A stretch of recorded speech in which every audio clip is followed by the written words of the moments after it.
ګرانو هیوادوالو السلام علیکم ورحمت الله وبرکاته. الله جل جلاله دې کړي چې روغ او جوړ اوسئ. ځینې غواګانې د لوش په مهال لغتې وهي.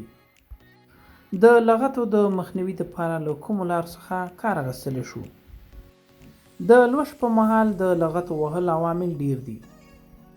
د لغتو د مخنیوي دپاره تاسې باید د غواګانو دوه وروستنۍ خپې په ترتیب سره چې په ویډیو کې لیدل کیږي وتړئ. بله طریقه دا ده چې په یوه رسۍ باندې د غوا ملا د یوې تختې پورې وتړئ.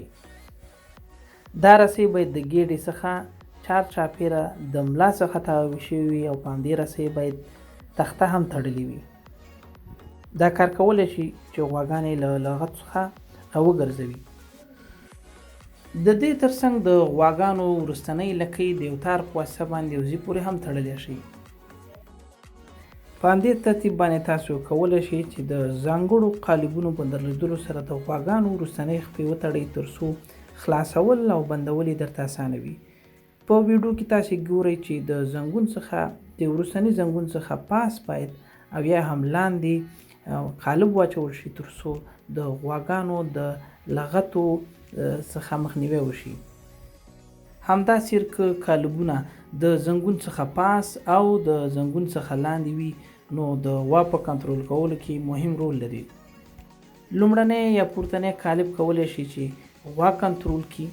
لاندینی کنټرول د سطل د چپه کېدو یا د خطر څخه د مخنیوي په خاطر باندې.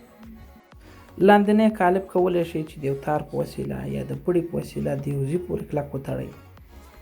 همداشان تاسو کولی شئ چې د پړي په واسطه باندې د غوا مخکینۍ خپه پورته کړئ، یعنې غوا په دریو پښو ودروئ، خو دا کار غواګانو ته فشار پیدا کوي او د شیدو د تولید د لږوالي باعث ګرځي.